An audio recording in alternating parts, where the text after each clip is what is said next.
వేశారు. అందరూ ఒప్పుకున్నా ఒప్పుకోకపోయినా అది నిప్పు లాంటి నిజమైన సత్యాన్ని జ్ఞాపకం చేసుకోవాలి. ఒక విషయం గమనించండి, our silence can kill our rights. మన నిశ్శబ్దం మన హక్కులను చంపివేస్తుంది. అందుకే we need to arise, we need to raise our voice. మన స్వరాలు ఎత్తాలి. ఆకాశమందు దేవునికి ప్రార్థన చేయాలి. మన స్వరాలు ఎత్తాలి. దేవుని సన్నిధిలో ప్రార్థనా పూర్వకంగా నాయకుల దగ్గరికి వెళ్ళి మాట్లాడే కొంతమందిని మనం సిద్ధం చేసుకుంటున్నాం. అలాంటి వారిని మనం ఏర్పాటు చేస్తున్నాం. దేవుని వాక్యం సెలవిస్తుంది, పిరికితనం కలిగిన ఆత్మ దేవుడు మనకి ఇవ్వలేదు. God did not give us the spirit of fear. భయం కలిగజేసే ఆత్మ, పిరికితనం కలిగిన ఆత్మను దేవుడు మనకి ఇవ్వలేదు. కానీ శక్తియు, ప్రేమయు, ఇంద్రియ నిగ్రహం కలిగిన ఆత్మను దేవుడు మనకి ఇచ్చాడు.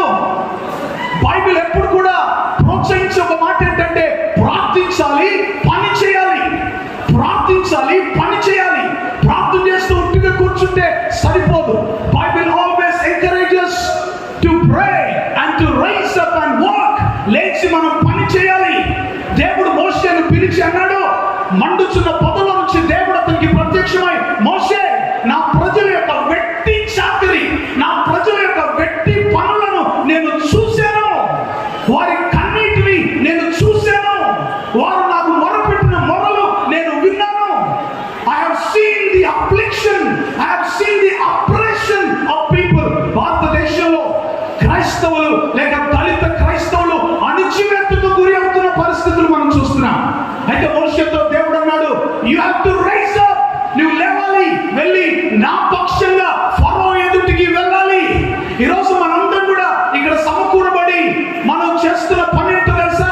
మనందరి పక్షంగా కొన్ని గలములు అక్కడ ఢిల్లీలో వినిపించే స్వరం కొరకు మనందరం ఇక్కడ కూడి ఉంటున్నాం. మోషేను దేవుడు లేవనెత్తును గాక. ఫరో దగ్గరికి వెళ్ళాలి. ఫరో, నా ప్రజలకు విడుదల కావాలి. ఫరో, నా ప్రజలకు స్వాతంత్రం కావాలి. ఫరో, నా ప్రజల బానిసత్వం నుంచి విడిపించబడాలి.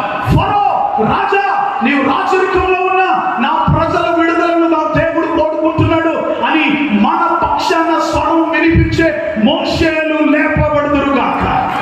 గొలియాతును ఎదుర్కొనే పద్ధతి లేదు. కానీ ఆ ఒడిశాలో I will use what you have. నీ చేతిలో ఉన్నదంతో నేను జయమిస్తాను, మీకు విజయాన్ని కలిగిస్తానని దేవుడు చెప్పాడు.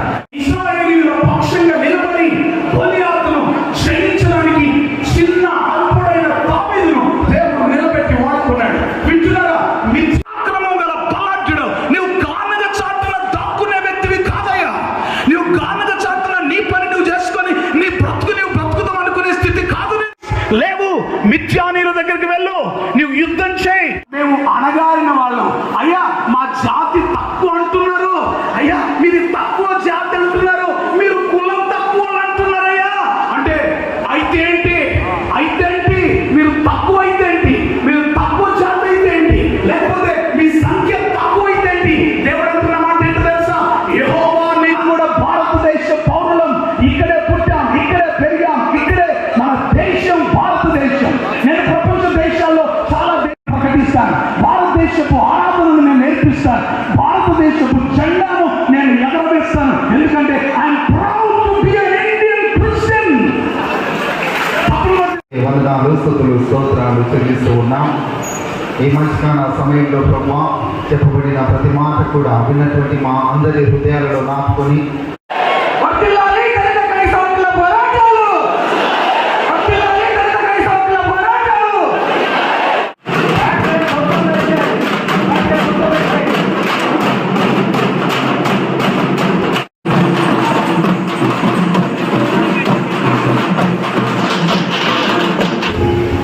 మా నాయకత్వాన్ని బలపరచుకుని నజరేయుడు పరిశుద్ధుడు. ప్రత్యేకంగా ఈరోజు మనం ఏర్పాటు చేసినటువంటి అంశము రెండు విషయాలు. ఒకటి కులము, రెండవది మతం. మతం అనేది మనకు ఫ్రీడమ్ అనేది కాన్స్టిట్యూషన్ ప్రకారంగా ఎవరైనా ఏ మతాన్ని స్వీకరించవచ్చు, అది ఒకటి. మరి కులం అనేది వంశపరంగా వచ్చేటువంటిది. ఈ కులం అనేది మతం స్వీకరించినందువలన కులము మారదు. కనుక దయచేసి గమనించాల్సినటువంటి విషయం ఏంటంటే, ఏ మతమును స్వీకరించవచ్చు కానీ కులం అయితే మారదు. కానీ కాన్స్టిట్యూషన్లో ఉన్నటువంటి సమస్య ఏంటంటే ముస్లిమ్స్ లేకపోతే క్రైస్తవులుగా అయిన వాళ్ళు మాత్రమే ఎస్సీలుగా ఉండడానికి అవకాశం లేదంట. మిగతా వాళ్ళు హిందువులో ఉన్న ఎస్సీలు ఉండొచ్చంట, బౌద్ధులుగా ఉన్న ఎస్సీలు ఉండొచ్చంట, సిక్కులుగా ఉన్న ఎస్సీలుగా ఉండొచ్చంట. అలాంటిది కాకుండా క్రైస్తవులమైనటువంటి మనమందరం కూడా దళితులము, మనం ఒక సామాజిక వర్గానికి సంబంధించినటువంటి వారము, మనము కులానికి సంబంధించినటువంటి వారము. ఈ కులం ఎక్కడ పోదు, ఈ కులము అందరికి ఉండేలాగా ఈ హక్కును సాధించుకోవడానికి ఈ కార్యక్రమాన్ని ఏర్పాటు చేసినారు కనుక మనమందరం దాని కొరకు ముందుకు పోరాడాలని చెప్పి కోరుతూ ఈ సభానిచ్చిన ప్రజలకు కృతజ్ఞతలు. Thank you. ఈ క్రైస్తవ గర్జన సభకు ఇచ్చేసినటువంటి ముఖ్యులందరికీ కూడా ప్రభునందు వందనాలు. ఆర్గనైజర్స్ అందరికీ కూడా, వేదిక మీద ఉన్నవారు, వేదిక క్రింద ఉన్న చాలా మంది ఆర్గనైజర్స్ ఉన్నారు, వారందరికీ కూడా ప్రభునామంలో అభినందన తెలియజేస్తూ ఈ క్రైస్తవ గర్జన ఢిల్లీ వరకు వినపడాలి. హల్లెలూయా, హల్లెలూయా. ఇక్కడ రెండు అంశాలు చాలా ముఖ్యంగా మనము మాట్లాడుతున్నాం. దయచేసి వేదిక మీద ఉన్న వక్తలు, రానైన వక్తలకు చాలా పెద్ద సమయం ఉంటుంది కాబట్టి ఇక్కడ ఉన్న వారు చాలా తక్కువ సమయం తీసుకొని వాళ్ళు మాట్లాడాలని ప్రభుత్వం మనం చేస్తున్నారు. ఇంతకుముందే నేను చెప్పాను, క్రైస్తవులు నిద్రిస్తున్న సింహం లాంటి వారు. ఎవరు చెప్పండి? క్రైస్తవులు నిద్రిస్తున్న సింహం లాంటి వారని జవహర్లాల్ గారు అన్నారని చెప్పి మనం అక్కడక్కడ వింటా ఉన్నాం. అయితే క్రైస్తవులు నిద్ర లేస్తే ఏమవుతుందో మరి ఈ లోకానికి తెలవాలి. క్రైస్తవులు ప్రార్థన చేస్తే ఏమవుతుందో ఈ లోకానికి తెలవాలి. క్రైస్తవులు గలము విప్పితే ఈ లోకం ఏమవుతుందో ఈ లోకానికి తెలవాలి. ప్రియా దేవుని ప్రజలారా, ఈ సమయమందు దళిత క్రైస్తవ గర్జన సభ వేదికగా ప్రభుత్వాన్ని, కోర్టులను ఒక పెద్ద ప్రశ్న: రాజ్యాంగం ముఖ్యమా, ప్రెసిడెన్షియల్ ఆర్డర్ ముఖ్యమా? మీరు చెప్పండి. రాజ్యాంగం ముఖ్యమా, ప్రెసిడెన్షియల్ ఆర్డర్ ముఖ్యమా? రాజ్యాంగంలో పొందుపరిచిన ప్రాథమిక హక్కులను పక్కకు పెట్టి 1950లో వచ్చినటువంటి ప్రెసిడెన్షియల్ ఆర్డర్ను అడ్డం పెట్టి దళిత క్రైస్తవులుగా ఉండటానికి వీలు లేదని ప్రకటించేటటువంటి ఈ తీర్పు సరాసరి అన్యాయమైందని అందరం చేతులు ఎత్తుదాం. This is a wrong wording. ఇదంతా కూడా తప్పుడు తీర్పు అనేది మనం ప్రజాముఖంగా మనం గలం విప్పుదాం. ఈ గలము ఇక్కడ మహబూబ్ నగర్లో మొదలై జంతర్ మంతర్ మనకు కూడా వినిపించాలి. జంతర్ మంతర్లో వినిపించాలి. చట్ట సభల్లో క్రైస్తవులకు జరుగుతున్నది పూర్తి అన్యాయం. దళిత క్రైస్తవులకు ఇచ్చినటువంటి హక్కులను కొల్లగొడుతున్నారనేటటువంటి స్వరము మనం ఢిల్లీ వరకు వినిపించాల్సినటువంటి ఆవశ్యకత మనము. క్రైస్తవులు బీసీలు అని వాళ్ళు అంటున్నారు. బీసీసీ అంటే బీసీసీ మీరు తీసుకున్నాక మీ పిల్లలకు బీసీసీ కూడా రాదు, వాళ్ళకు ఓబీసీ వస్తుంది. What is OBC? ఓబీసీ అంటే అర్థమేంటి? What is the preference in OBC in constitution? ఓబీసీకి కాన్స్టిట్యూషన్ లో ఉన్నటువంటి స్థానం ఏంటి? అగ్రవర్ణ వాళ్ళు, మీరు జాగ్రత్త వినాలి, అగ్రవర్ణ వాళ్ళు క్రైస్తవ్యాన్ని స్వీకరించిన తర్వాత ఈడబ్ల్యూఎస్ కింద వారికి అన్ని ఫలాలు అందుతున్నాయి. క్రైస్తవ్యాన్ని అగ్రవర్ణాలు స్వీకరించిన తర్వాత వారికి ఈడబ్ల్యూఎస్ కింద అన్ని హక్కులు కూడా వారు పొందుకుంటున్నారు. కేవలం దళిత క్రైస్తవులు మాత్రమే, కేవలం మాదిగ క్రైస్తవులు మాత్రమే క్రీస్తును అంగీకరించినప్పుడు వారికి ఎటువంటి హక్కు లేకుండా చేశారు. ఇది కేవలం కక్షపూరితమైంది. ఇది పూర్తి వివక్ష సంబంధమైనటువంటిది. ఈ యొక్క తీర్పు పూర్తిగా రాజ్యాంగ వ్యతిరేకమైంది. కాబట్టి ఈనాడు రాజ్యాంగ సాధన సమితి, హక్కుల సాధన సమితి పక్షంగా నేడు ఇక్కడ ఉన్నటువంటి క్రైస్తవులు అందరూ కూడా, మనమందరం కూడా గలం విప్పి జరుగుతున్న అన్యాయాన్ని, ఈ యొక్క మహబూబ్ నగర్ భారీ గర్జన, క్రైస్తవ గర్జన సాక్షిగా మనం ప్రభుత్వాలను ప్రశ్నిస్తున్నాం. ప్రభుత్వాలు నివేదికలు అందించాలి. మన తెలంగాణ రాష్ట్ర ప్రభుత్వాన్ని కూడా మనం కోరబోతున్నాం. తెలంగాణ రాష్ట్ర ప్రభుత్వంలో మనకు సహకరించగలిగిన ఒక మంత్రులు ఉన్నారు, నాయకులు ఉన్నారు, పాలకులు ఉన్నారు. వాళ్ళ ద్వారా ఒక నివేదికను మరి పార్లమెంటుకు వాళ్ళు అందజేస్తే అక్కడ ఒక చట్టానికి ఒక కదలిక ఏర్పడుతుంది. కాబట్టి ఈ సభా వేదికగా వచ్చిన ప్రజలందరి పక్షంగా, పైనున్న దైవ సేవకులందరి పక్షంగా, రానైనటువంటి రాజకీయ మేధావుల పక్షంగా మరి ఈ ప్రభుత్వాలను కోరుతున్నది ఏంటంటే there should be a change, మార్పు రావాలి. 1950లో ప్రవేశపెట్టినటువంటి ప్రెసిడెన్షియల్ ఆర్డర్ అది వెనక్కి తీసుకోవాలని మేము సభాముఖంగా కోరుతున్నాం. సిక్కులకు ఇచ్చినటువంటి ఆ హక్కు దళితుల వద్ద, బౌద్ధులకు ఇచ్చినటువంటి హక్కు దళితుల వద్ద ఎందుకు తీశారు? వై ఎందుకు తీశారు? ఎందుకు అడిగితే మీరు ఈ యొక్క హక్కులను మీరు కాదనేటటువంటి పరిస్థితి ఎందుకు తీసుకొచ్చారు? కాబట్టి ఈ క్రైస్తవ గర్జన సభాముఖంగా మరి ప్రభుత్వాలను మేము కోరుతున్నాం, ఈ 1950 ప్రెసిడెన్షియల్ ఆర్డర్ వెనక్కి తీసుకోండి. రెండవది, మత స్వేచ్ఛ. క్రైస్తవులు క్రీస్తును అంగీకరించినటువంటి దళితులకు కేవలం వారిని అణచివేయడానికే, వారు క్రీస్తును అంగీకరించకుండా చేయడానికే ఈ యొక్క చట్టాన్ని తీసుకుని వచ్చారు, ఈ యొక్క ప్రెసిడెన్షియల్ ఆర్డర్ తీసుకొచ్చారు. కాబట్టి ఈ ప్రెసిడెన్షియల్ ఆర్డర్ పూర్తిగా తొలగించేంత వరకు మనం ఇది మొదలుకొని మహబూబ్నగర్లో ఆరంభించిన ఈ యొక్క ఉద్యమం మొదలుకొని చివరి వరకు కూడా ఈ యొక్క ఉద్యమాన్ని కొనసాగించాలని సభాముఖంగా కోరుతూ, దేవుని యొక్క అవకాశాన్ని బట్టి దేవునికి స్తోత్రాలు చెల్లిస్తూ మీకందరికీ కూడా ఈ యొక్క క్రైస్తవ గర్జన యొక్క అభినందనలు అభినందిస్తున్నాం. మనమంతా కూడా ఇక్కడ ఏం చేరున్నామంటే, ఎవరు ప్రేమించకపోయినా ఒక్కడే ప్రేమించారు. ఎవరు? యేసు ప్రభు. పాట ఒక్కరు క్షమించకపోయినా ఎవరు క్షమించారు? యేసు ప్రభు క్షమించారు. ఎవరు మనల్ని బానిసలుగా ఉంచినారో వాళ్ళందరి నుంచి విడుదల చేసింది ఎవరు? యేసు ప్రభువే. ఆ విడుదల పొందినటువంటి సైనికులు మీరైతే ఇప్పుడు ఈ పిలుపును అందుకొని ప్రతి ఒక్కరు కూడా తెలంగాణ ఉద్యమంలో ఏ విధంగా అయితే పాల్గొన్నారో అదే విధమైనటువంటి పౌరుషంతో మీరంతా కూడా ముందుకు రావాలి. మహిళగా నేను ఒక్కడే కోరుతున్నాను, మీరంతా కూడా ఎక్కువ సంఖ్యలో పురుషులు ఉన్నారు. మీ మహిళలను, మీ ఇంటి వారిని, మీ సోదరులను, మీ సోదరీమణులను, మీ అమ్మలను, మీ అక్కలను, మీ అవ్వలను, మీ చిన్నమ్మలను, మీ పెద్దమ్మలను అందరినీ కూడా పేరు పేరున నేను ప్రతిమాలుతున్నది ఏమంటే వాళ్ళందరినీ కూడా ఈ ఉద్యమంలో భాగస్వామ్యం చేయండి. అప్పుడు ప్రభుత్వానికి అడుగున తడుస్తుంది.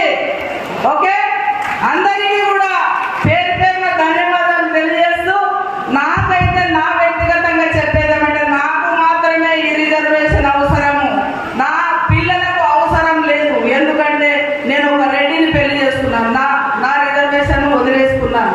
అదేవిధంగా ఇక్కడ రిజర్వేషన్ వదిలేసుకొని క్రైస్తవంలోకి వచ్చేసినటువంటి ఎందరో సోదరులు సోదరీమణులు ఉన్నారు. వాళ్ళందరూ కూడా మన ఉద్యమానికి సపోర్ట్ చేస్తున్నందుకు కూడా పేరు పేరున నేను వారిని అభినందిస్తూ ధన్యవాదాలు తెలియజేస్తున్నాను. ఇంకొక విషయం ఏమంటే, మన హిందువులుగా ఉన్న మార్గలకు మనం ఒకటే అప్పీల్ చేసుకోలేము. మనము ఒకటే. 59 కులాల్లో ఉన్న దళితులందరం కూడా ఒకటే. మనం ఏ మతాన్నైనా స్వీకరించవచ్చు. పుట్టుకలో వచ్చేది కులము, మార్చుకుంటే వచ్చేది మతము. నీ మనసు మార్చుకున్నంత మాత్రాన నీ హక్కులను కాల రాస్తామంటే రాజ్యాంగం ప్రకారం మనం అందరం కూడా తిరగబడాల్సిన అవసరం ఉంది. ఇది మొదలు కాదు, ఇది మొదలు కాదు. కాబట్టి మీరందరూ కూడా వివిధ సంఘం నుంచి వచ్చినటువంటి వారు పాస్టర్లను మనము బ్లేమ్ చేయకూడదు. పాస్టర్లలో ఉన్న కొంతమంది ముదిరిపోయినటువంటి వ్యక్తులు ఈ ఉద్యమాన్ని వెనక్కి లాగుతున్నారు. ఎందుకంటే మన స్వచ్ఛందంగా ఏ రూపాయి ఆశించకుండా దేవుడు మనల్ని ఏ విధంగా అయితే పాపం నుంచి విడుదలయ్యి మరి మనల్ని స్వచ్ఛతగా మరి క్షమించినాడు, ఆ విధంగా రూపాయల మీద ఆధారపడకుండా స్వచ్ఛందంగా ఈ ఉద్యమానికి బలం ఇవ్వాలని కోరుకుంటూ ఈ అవకాశం ఇచ్చినందుకు ధన్యవాదాలు తెలియజేస్తూ ముగిస్తాయినా. జై భీమ్. జై మనం అదృష్టవంతులైనందుకే మన మీద వివక్ష, మన మీద దౌర్జన్యం, మనము బాగుపడుతున్నందుకే మన పట్ల విషపు చూపులు, విషపు దాడులు జరుగుతున్నాయి. ఇది మతం మీద దాడులు బీజేపీ గవర్నమెంట్ అయితేనేమి, ఈ ఆర్ఎస్ఎస్ బీజేపీ లేదా ఈ మతోన్మాదులు అందరూ చేస్తున్నది మతం మీద దాడి కాదు, అది కులం మీద, దళితుల మీద జరిగిన దాడి కాదు, పాస్టర్ మీద దాడి జరిగింది కాదు, మతం మీద జరిగిన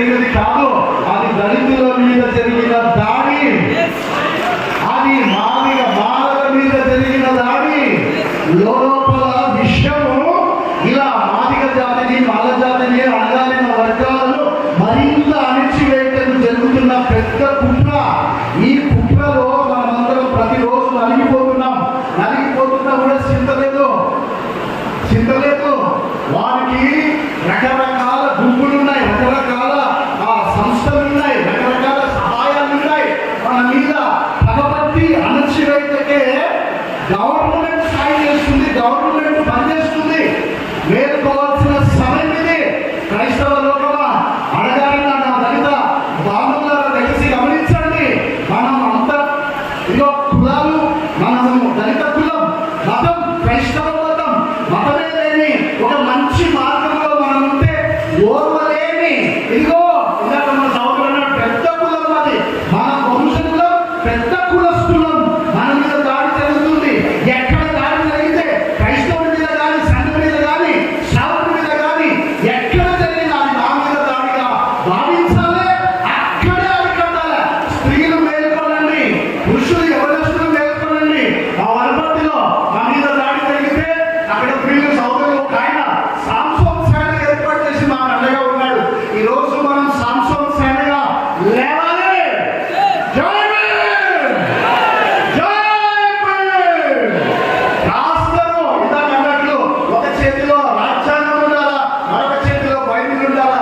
రాజ్యాంగం భూమి మీద ఎలా బ్రతకాలో నేర్పిస్తుంది, బైబిల్ పరలోకం ఎలా చేయాలో నేర్పిస్తుంది. ఈ మాటలు మనసులో ఉంచుకొని ఇంటికి వెళ్ళాలి. ప్రతి దాడిని బాధిక మీద, మన మీద, చర్చి మీద జరిగిన దాడి, మన ఇంటి మీద, మన ఒంటి మీద, మన ఆడబిడ్డల మీద జరిగిన దాడిగా భావించి అక్కడనే ప్రతిఘటించాలి. ఆ జ్ఞానం దేవుడు మనకు దయచేయను గాక. సాంసోన్ వారియర్స్ ఇక్కడ ఉన్నారు, సాంసోన్ సేన. సో మాదిగ సేనగా, మహాసేనగా ఈ వివక్షను ఎదుర్కొనేందుకు మనం అందరం కూడా ఒక మంచి తీర్మానంపై తిరిగి వెళ్దాం. దేవుడు అందరూ తీర్చుడు గాక. Thank you so much. God bless you. ప్రతి విశ్వాసికి, దళిత క్రైస్తవునికి ఈ సాయంకాల శుభాలు తెలియజేస్తూ ఉన్నాను. దేవాది దేవుడు సభ కార్యవర్గము నాకు ఇచ్చిన ఈ యొక్క చక్కని సమయాన్ని బట్టి దేవునికి వందనాలు చెల్లిస్తూ ఉంటున్నాను. బాల గంగాధర్ తిలక్ గారు ఒక గర్జన ఇచ్చాడు ఆ దినాల్లో, స్వతంత్రము నా జన్మ హక్కు అని. ఈ దిన దళిత క్రైస్తవులకు మనమందరి గర్జన కూడా అదే అని నా నినాదము. క్రైస్తవ లేకుంటే ఎస్సీ కులములో పుట్టిన నాకు ఎస్సీ హోదా నా జన్మ హక్కు అని ఈ సాయంకాలం నేను మీ అందరి పక్షంగా గర్జిస్తూ ఉన్నాను. దేవుని కృపను బట్టి రాబో దినాల్లో క్రైస్తవ సమాజానికి జరగనైన గొప్ప మేలును బట్టి దేవునికి వందనాలు చెల్లిస్తూ మరొకసారి మిమ్మల్ని అందరిని అభినందిస్తూ ఉన్నాను. ఈ స్పిరిట్, ఈ ఐక్యత సాధించే వరకు, మన హక్కులు సాధించే వరకు మనం ముందుకు సాగాలని మనవి చేస్తూ మీ అందరికీ శుభాకాంక్షలు తెలియజేస్తూ ముగిస్తూ ఉంటున్నాను. Thank you so much. అయితే ఒక విషయం, మనము బైబిల్ ప్రకారం చూసుకుంటే ఎస్తేర్ కాలంలో ఉన్నాం. ఎస్తేర్ ఎంతమందికి తెలుసు? ఎస్తేర్ కాలంలో ఉన్నాం. ఎస్తేర్ ఏం చేసింది?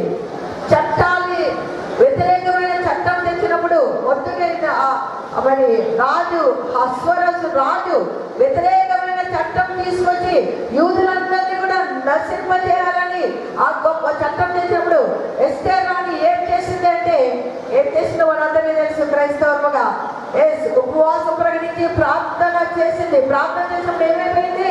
చట్టం మార్చబడింది. చట్టాలు ఇప్పుడు మార్చబడతాయి. చట్టాలు మార్చబడాలి. మనం చేస్తున్న ఈ గర్జన ద్వారా చట్టం మార్చబడబోతుంది. ఎంతమంది నవ్వుతున్నారు? చట్టం మార్చబడబోతుంది. మనం ఒకవేళ ఈ తరం కానీ భవిష్యత్తులో మన పిల్లలు ఆ యొక్క దళిత హక్కును అనుభవించే విధంగా చట్టం మార్చబోతుంది. కానీ ఈ సమయంలో సభాముఖంగా నేను తెలియజెప్తున్నాను. కాబట్టి మరి ఎవరు భయపడాలి, అధైర్యపడద్దు. ఖచ్చితంగా ఈ గర్జన ద్వారా ప్రభుత్వం కదలబోతుంది. తర్వాత మరి ఎస్టేట్ కాలంలో చట్టం ఎలా మార్చబడిందో ఈ యొక్క ఉద్యమము ఆ విధంగా మార్చబడబోతుందని సభాముఖంగా తెలియజేసి ముగిస్తాను. Thank you. God bless you all. ఈరోజు భారతదేశంలో భారతదేశం నడుస్తుందంటే భారత రాజ్యాంగం ప్రకారం, అదేవిధంగా క్రైస్తవ సమాజం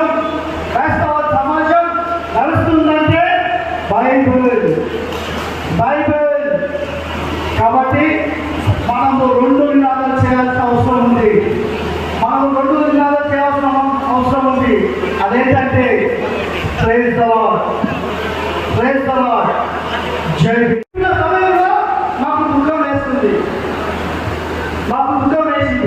అయితే మేము ఆలోచన నిర్ణయించుకున్నాం, క్రైస్తవుల కోసం, క్రైస్తవ సమాజం కోసం, నశించిపోతున్న ఆత్మల కోసం మన వెంట రావాలంటే దైవ సేవకులు మన వెంట ఉండాలి. ఎందుకంటే ఈరోజు చర్చి నడుస్తుందంటే దైవ సేవకుల ద్వారా. అయితే వాళ్ళపైన దాడి జరుగుతుంది, కుటుంబం పైన దాడి జరుగుతుంది. వీటన్నిటిని మేము గ్రహించాం. వీటన్నిటిని గ్రహించి కుటుంబానికి, సంఘానికి, కాపాడడానికి మేము అండగా ఉండాలని ఆలోచన చేసి రాజ్యాంగ హక్కుల సాధన సమితిని ఏర్పాటు చేయడం జరిగింది. అయితే మనం చాలా దినాలు చూస్తున్నాం, చాలా సమస్యలు చూసాం, దైవ సేవకుల మీద దాడులు చూసాం, చర్చిల మీద దాడులు చూసామా? దైవ సేవకుల పట్ల చూసామా? అయినా వాళ్ళు వెనక్కి పోయిందా? వాళ్ళు భయపడలేదు.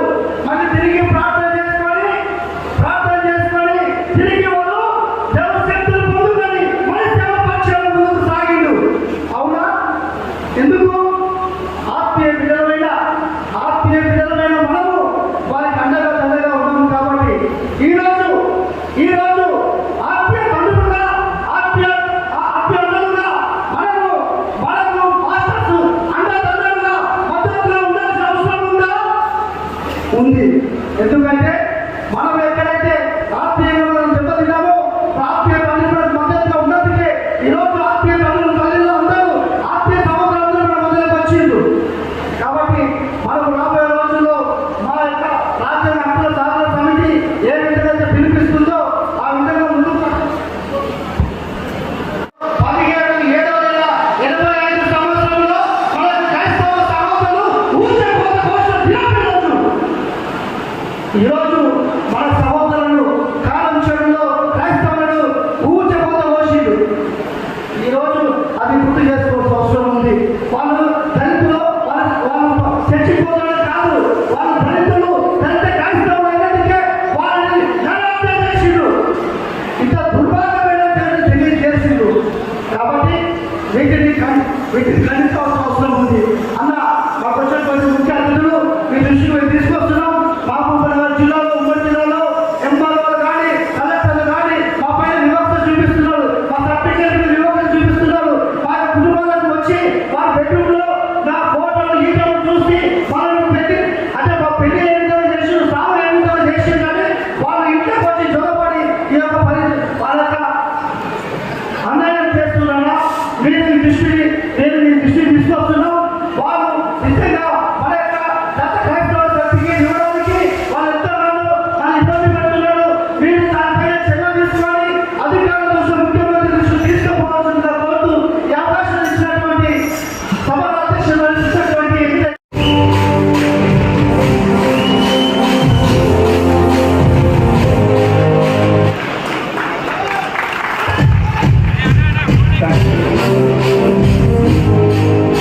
అందరికీ చెప్పి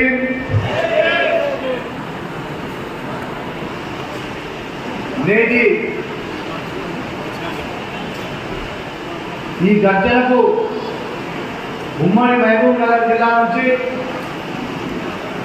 నలుమూలల నుంచి కూడా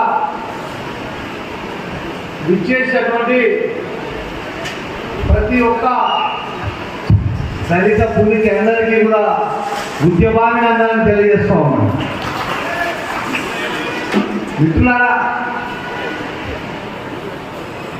నేను అసలు మాట్లాడేది లేకుంటే నా ఆలోచన, నా ప్రోగ్రాంలో నాకు ఈ కార్యక్రమానికి సాయం చేయమని, దీన్ని సక్సెస్ చేయమని నా దగ్గరికి ముందుగా ప్రసాదాన్ని బృందం వచ్చినప్పుడు ఎట్లా చేద్దామనుకుంటున్నానంటే, అలా ఏముంది మహబూబ్నగర్లో మన జనం కొంచెం తక్కువనే ఉంటారు, ఉన్నకాడికి వస్తే ఒక 200 మంది 300 మంది అయితే ఫంక్షన్ అలా చేసుకుందాం అని అన్నారు. కానీ నాకు ఒక ఆలోచన వచ్చింది. అంటరాని కులంలో పుట్టి గాసం చేయమని గాసం పెడితే నేను గాసం చేయను చదువుకుంటా అని చెప్పి వాళ్ళ ఆయనతో కొట్లాడి చెప్పకుండా పాలొచ్చి గద్వాల చదువుకున్న దళిత నాయకుడు ఆనందరావు పుట్టిన బిడ్డగా మరి నేను ఇంత చిన్న మీటింగ్ చేయడం కరెక్ట్ కాదేమో, మరి నేను దీనికి ఏదైనా యాడ్ చేయాలి దీనికి ప్లాన్ అని చెప్పి కొంచెం యాడ్ చేసి మేము ప్లాన్ చేస్తే ఇవాళ మీ అందరి ఆశీర్వాదంతో మీ అందరి సహాయ సహకారాలతో ఇవాళ మహబూబ్ నగర్ హెడ్ క్వార్టర్లో ఇంత గొప్ప సమావేశం నిర్వహించుకున్నాం. అందరికీ నేను ఎక్కువ లోపు బోర్డు సూక్ష్మంగా చెప్తా, ఈ మీటింగ్ అన్నా ఈ దళిత క్రైస్తవులకు ఎస్సీ హోదా ఇవ్వాలంట, ఇస్తే ఎవరికో నష్టమైందని ఒకరు, మాకేం ఇబ్బంది లేదు కదా అని ఇంకొకరు రకరకాల అభిప్రాయాలతో ఉన్నది సమాజం. కనుక మిత్రులారా, ఇది ఈ పోరాటం, ఈ డిమాండ్ ఒక మతానికి ఒక కులానికో వ్యతిరేకమైన డిమాండ్ కాదు. మేము కూడా అందరిలాగా మనుషులమే కదా, మరి అందరికి ఒక న్యాయం, మాకు ఒకరికి ఎందుకు ఒక న్యాయం, మానమాన్యాలకు దళితులకే ఒక న్యాయం ఎందుకు, మమ్మల్ని కూడా సమానంగా చూడండి అన్నటువంటి సమానత్వం చేసినటువంటి సామాజిక ఉద్యమే తప్ప ఇది ఒక కులం ఉద్యమమో మతం ఉద్యమమో కాదు, మతానికో కులానికో వ్యతిరేకం కాదు. ఈ దేశంలో ముందర ముంద కట్టుకొని వెనుక చీపులు కట్టుకొని తెలియనటువంటి తాత ముత్తాతల తరాల నుంచి వచ్చినటువంటి మనం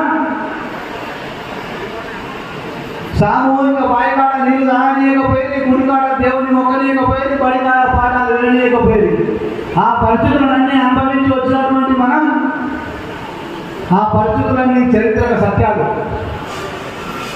మరి ఆ క్రమంలో స్వాతంత్రోద్యమం, అంబేద్కర్ గారు మేధావి గారి చేతిలో రాజ్యాంగం రచించే అవకాశం రావడం, ఆ తర్వాత ఈ అంటరాని వాళ్ళకందరికీ ఒక నిచ్చెనలాగా సహాయం అవసరం అని చెప్పి వారు రిజర్వేషన్ పెట్టే క్రమంలో ఒక లిస్టు తయారు చేశారు. List of caste, scheduled caste అంటే ఒక 59 కులాలను తయారు చేశారు. అప్పటి వరకు మనం గుడి కానిలే, పడి కానిలే, దేవుని మొక్కనిలే, పూజ చేయనిలే, శాస్త్రోక్తంగా మనం ఏమి చేయలేనటువంటి సమాజం సడన్గా రాజ్యాంగం అమల్లోకి వచ్చిన తర్వాత ఈ షెడ్యూల్ కులాలని కమ్స్ అండర్ హిందూ రిలీజియన్ అని చెప్పి రాయడం జరిగింది. అది అన్యాయం. ఆ రకమైనటువంటి పరిస్థితులు ఉన్నప్పటికీ కూడా కానీ సమాజంలో ఎవరు కూడా మనం వ్యతిరేకించలేదు ఇంతకాలం 60 ఏళ్ళలో. మీకు ది బెస్ట్ ఉదాహరణ మన అడిగడలో రిజర్వ్ స్థానమైనటువంటి ఆంధ్రలో అబ్రహాం అనే వ్యక్తి ఎస్సీ కులంలో సర్టిఫికేట్ ఇవ్వడం జరిగింది. అప్పటి ప్రభుత్వం ఆ ఎస్సీ సర్టిఫికేట్తోనే అబ్రహాం అనే ఎమ్మెల్యే కావడం జరిగింది. అంటే మన పైన ప్రేమతోన అరే వీటి కూడా దళితులే చర్చిపోని పేరు అబ్రహాం ఉందని సార్ ఏమనుకోని వాళ్ళు దళితులే కదా అన్నటువంటి ఒక ఉద్దేశంతో అప్పటి ప్రభుత్వాలు ఇట్లా నడుస్తుంది. అది కార్యక్రమేణా ఇప్పుడున్న పరిస్థితులు నువ్వు ఏం తినాలో నిర్ణయిస్తున్నాయి, నువ్వు ఏం తినాలో వాళ్ళే చెప్తున్నారు, ఏం తినకూడదో వాళ్ళే చెప్తున్నారు, నువ్వు ఏం కట్టాలో వాళ్ళే చెప్తున్నారు, ఏం కట్టకూడదో వాళ్ళే చెప్తున్నారు. అసలు పరిస్థితులలో అసలు రాజకీయ పరిస్థితుల్లో మనం ఉన్నాం. మన జాతిని మెల్లమెల్లగా మనకు తెలియకుండానే మనం దెబ్బకొట్టే ప్రయత్నం జరుగుతూ ఉంది.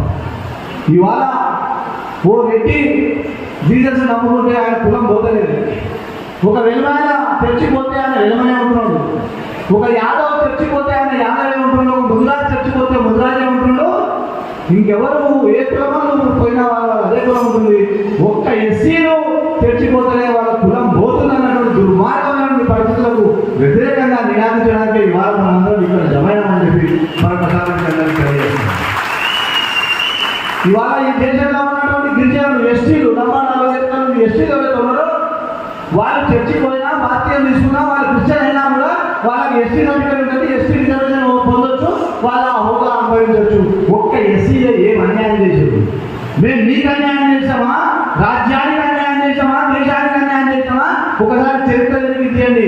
స్వతంత్రోద్యమంలో ఈ దేశానికి ద్రోహం చేసి ఈస్ట్ ఇండియా కంపెనీతో చేతులు కంపెనీ సామంత రాజులు దళితులు లేరు. ఒకసారి చరిత్ర తీయండి. ఈ దేశానికి ద్రోహం చేసే దృష్టిలో ఎక్కడ కూడా దళితుడు ఉండడు. దళితుడు దేశం కొరకు ప్రారంభించుడు, దళితుడు దేశం కొరకు సంపాదించుడు, దళితుడు ఈ దేశం కొరకు రక్తాన్నిచ్చుడు. అలాంటి దళితులకు ఈ రకమైనటువంటి వివక్ష చూపడం కరెక్ట్ కాదు అన్నటువంటి జ్ఞానమే మనందరం కూడా ఇవాళ ముక్తకాండంతో ఇస్తూ ఉన్నాం. రాజ్యాంగం అంటే అందరినీ సమానంగా చూడాలి. కనుక మిగతా కులాలకైతే కులంలో కూడా వాళ్ళు ఇష్టం వచ్చిన మతానికి స్వేచ్ఛ ఉందో అట్లే ఎస్సీలకు కూడా మత స్వేచ్ఛ ఉండాలి, వాళ్ళ ఎస్సీ కులం పోవద్దు అన్నదే ఇది డైరెక్ట్గా మనం అడుగుతున్నటువంటి డిమాండ్. మనం అందరం కూడా భవిష్యత్తులో ఇక్కడ ఉన్న పిల్లలు కానీ పెద్దలు కానీ ఎక్కడ చర్చ వచ్చినా ఇంతే చేయాలి. మరి వాళ్ళకి అట్లేందుకు మాకు ఎందుకు తెలియదు. ఇవాళ గిరిజనులు క్రిస్టియన్ అయితే కూడా ఎస్టీ సర్టిఫికేట్ ఉంటుంది, మరి మాకు ఎందుకు ఉండదు? ఇది ఒకటి న్యాయమైనటువంటి డిమాండ్ మనది. మనం ఎవరికి అన్యాయం చేస్తే ఎవరికి ముందుకుంటే మనల్ని ఎవరైనా ముందుకుంటే మనం ఊపుకోమని చదువుతారని చెప్తా ఉన్నాం. ఇదే ఇవాళ మన ముందున్నటువంటి సమస్య. కానీ ఈ సమస్యను మనం సాధించుకోవడానికి మనం గట్టిగా ఆలోచన చేయాలి. ఒకటి మనం ఐక్యమత్యత ఉండాలి. ఈరోజు ఉమ్మడి మహబూబాబాద్ జిల్లాలో ఐక్యత చాలా చెప్పారు. ఇవాళ మీరందరూ ఇక్కడ వచ్చి మీ ఐక్యతను మన ఐక్యత చాలా చెప్పారు, అందులో డౌట్ లేదు. ఒక 25 పాతిక 30 సంవత్సరాల నుంచి మనందరికీ కూడా ఒక ఇన్సిడెంట్ అంటే ప్రజలందరికీ కూడా ఫ్యామిలీ అయిపోవడం, జనాభా మనం చాలా తక్కువ చూస్తున్నారు. మన అందరి వెనుకపోయిన పెద్దల అమ్మంతో మాట చెప్పాల్సింది. ఇవాళ జనంలో సంఖ్యాబలంలో కూడా మనం చాలా తక్కువ చూస్తున్నాం. మిత్రులారా, అవసరమైతే మరో భారతదేశాన్ని నిర్మించడంలో మనం అందరం కూడా చరిత్రలో ఎక్కాలంటే మన హక్కును సాధించుకోవాలంటే మనకు కూడా జనాభా ఉండాల్సిన అవసరం ఉంది. ఇక నుంచి ఇప్పుడు అవకాశం ఉన్న పిల్లలు, ఇప్పుడు పెళ్లి చేసుకున్న పిల్లలు, ఆడపిల్లలు, పిల్లలు, మగ పిల్లలకు అందరికీ నేను నా వంతుగా నా వ్యక్తిగత అభిప్రాయంగా చెప్తున్నా, ఇద్దరు కాదు, నలుగురు కాదు, 5 మంది పిల్లలు కనండి, జాతిని నిలబెట్టండి. ఈ దేశ చరిత్రలో మనం నిలబడాలి. ఇవాళ నేను ఈ కార్యక్రమానికి వచ్చే ముందు నా శ్రేయభిలాషి నాకు మెసేజ్ పెట్టారు. నేను చూసా ఆ మెసేజ్లో నీ భారము దేవునిపై మోపము, ఆయనే నిన్ను కాపాడము, ఆయనే నీ పని. నేను చెప్తున్నా, ఒకవేళ 45 మంది పిల్లలు ఏమంటున్నారో సార్ మాకు భారం అవుతారు కదా అంటే, మీరు నమ్ముకున్న దేవుని పైన భారం వేయండి, ఆయనే మన జాతిని కాపాడుకోవడానికి ఏ అవకాశాన్ని వదలదు. ఒకవేళ నిజంగానే పిల్లలు కనడంలో మనం నచ్చుకుంటే మన కన్నెక్కువ ఈ భూమి కూడా పని చేయలేదు. అవునా కదా? కనుక మిత్రుడాలు ఇవాళ మేకడాల్లో మనం ప్రతిజ్ఞ చేసుకొని పోవాలి. మన జనాభాను మనం పెంచాలి, మనం ఐక్యతగా ఉండాలి. ఇంతకుముందు మిత్రులు చాలా మంది చెప్పారు, ఆ చర్చిలలో ఆడ గ్రూపు అన్ని పని చేయండి. గ్రూపు దేవుడు అంతా ఒకటే, దళితురాలు ఒకటే. మేము ఎప్పుడు కూడా న్యాయబద్ధమైనటువంటి సమస్యకు, న్యాయబద్ధమైన డిమాండ్కు వినోద్ కుమార్ అంటూ ఆ రోజు ఉద్యోగాన్ని సైతం త్యాగం చేసి వదిలిపెట్టుకొని ప్రజాజీవితంలో దళితుల బావ కొరకు త్యాగం చేసి వచ్చినటువంటి ఆనందంలో రక్తం పుట్టిన బిడ్డగా మేము ఎప్పుడు కూడా మన అండలో ప్రాణం ఉన్నంత వరకు కూడా దళిత జాతి అభివృద్ధికి మన సమస్యల సాధనకే మేము బతుకుతామని, బతికినా సచ్చినా మన కొరకే, మన జాతి కొరకే అని చెప్పి ఈ సందర్భంగా మీ అందరూ ప్రతిజ్ఞ చేస్తూ నాకు ఈ అవకాశం ఇచ్చినటువంటి మిత్రులకు కృతజ్ఞత తెలియజేస్తూ ముగిస్తున్నాను. జై భీమ్. వినోద్ కుమార్ గారు ఈ కార్యక్రమానికి ముఖ్య అతిథిగా హాజరైనటువంటి మా ప్రియతమ నాయకుడు సిపిఐఎం పార్టీ రాష్ట్ర కార్యదర్శి కామ్రేడ్ జాన్ వెస్లీ గారు, వేదిక మీద ఉన్న పెద్దలు, ఉమ్మడి మహబూబ్ నగర్ నుంచి దండోపదండాలుగా తరలి వచ్చినటువంటి అన్నదమ్ములారా, అక్కచెల్లెలారా, మీ అందరికీ నా తరఫున కుల వివక్ష వ్యతిరేక పోరాట సంఘం కేవీపీఎస్ తెలంగాణ కమిటీ తరఫున జై భీమ్, జై భీమ్, లాస్ట్ సలాం తెలియజేస్తున్నాము.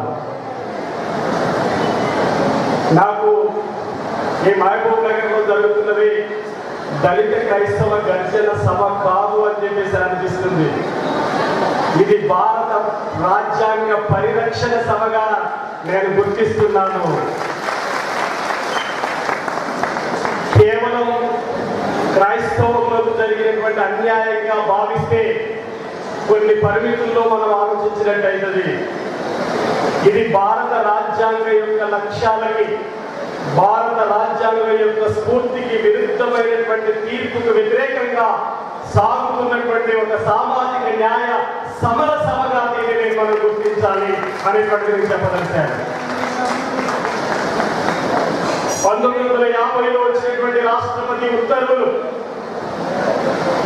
ఆనాటి నుంచి ఈనాటి వరకు వేసినటువంటి కమిషన్లు, కమిటీలు అన్ని కూడా ఏమి తెలియజేస్తా ఉన్నాయి? కులం అనేటువంటిది సామాజిక పరమైనటువంటి అంశం, మతం అనేటువంటిది ఆధ్యాత్మిక పరమైనటువంటి అంశం.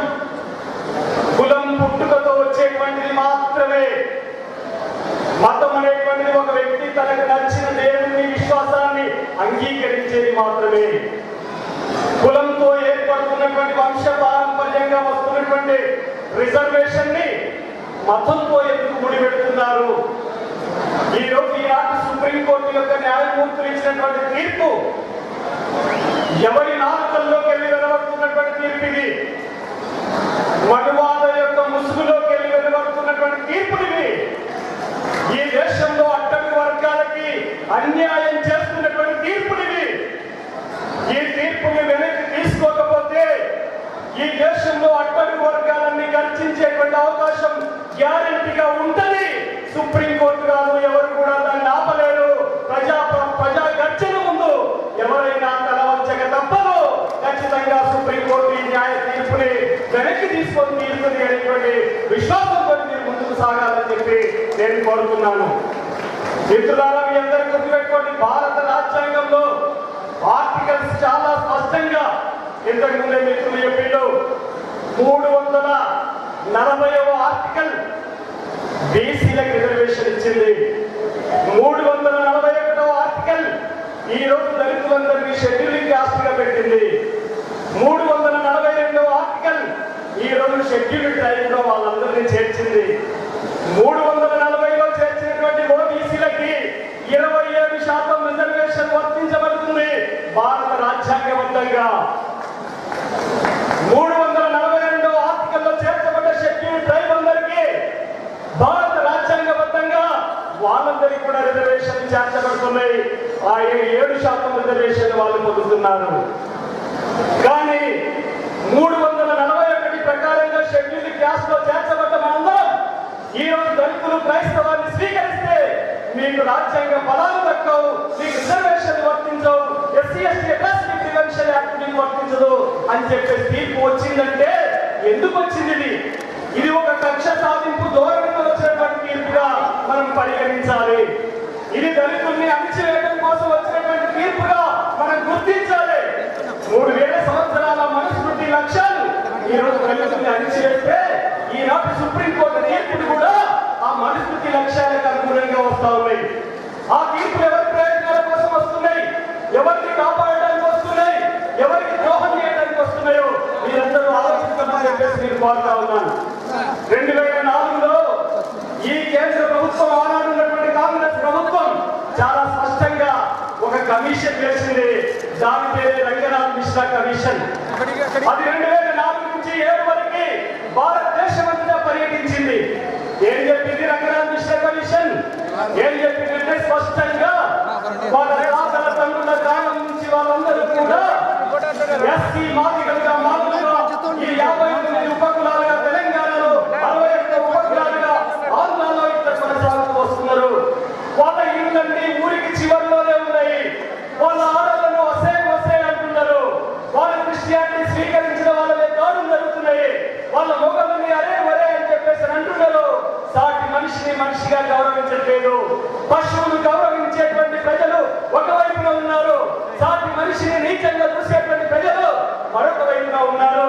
సాటి మనిషిని మనిషిగా చూడనటువంటి నీచ సంస్కృతి ఇది తొలగిపోకపోతే ఈ రోజు అట్టడుగు వర్గాల్లో ఉన్నటువంటి వాళ్ళు క్రైస్తవాన్ని స్వీకరించిన వాళ్ళ కులం అనేటువంటిది పోవట్లేదు, వివక్ష పోవట్లేదు అని చెప్పేసి తేల్చి చెప్పింది. మరేమిటి? ఒక వ్యక్తి తనకు నచ్చినటువంటి మతాన్ని స్వీకరించవచ్చని ఎక్కడుందని భారత రాజ్యాంగంలో ఆర్టికల్ 25 చాలా స్పష్టంగా చూసుకోండి, తెరిచి చదవండి. భారత రాజ్యాంగం మొత్తం చదవకుండా ఇలాంటి తీర్పులు వస్తే 3000 సంవత్సరాల మనుస్మృతి యొక్క తీర్పులే అయితే తప్ప ఈ రాజ్యాంగాన్ని కబంధ హస్తాల్లో పెట్టుకొని ఈ రాజ్యాంగాన్ని పాతాళంలోకి తొక్కాలనుకునేటువంటి వాళ్ళు ఇచ్చిన తీర్పుగా మనం పరిగణించాలి. ఎందుకు ఈ మాట చెప్తున్నా మిత్రులారా, గుర్తుపెట్టుకోండి. ఈ రాజ్యాంగం యొక్క లక్ష్యం ఏం చెప్తున్నది? కుల నిర్మూలన సాగాలని చెప్తున్నది. భారతదేశంలో ఒకే మతం ఉండాలట, ఒకే భాష ఉండాలట, ఒకే పన్ను ఉండాలట, ఒకే సంస్కృతి ఉండాలట, ఒకే ఆచారం ఉండాలని చెప్తున్నది. మరి అలాంటప్పుడు ఈ భారతదేశంలో 6486 కులాలు ఉన్నాయి. ఈ దళిత క్రైస్తవులందరికీ మహబూబ్ నగర్ గడ్డ విస్తరించే నేను చెప్పదలిచాను, కేంద్రంలో ఉన్న పాలకులకు చెప్పదలిచాను. ఈ దేశంలో ఒకే మతం ఉండాలంటే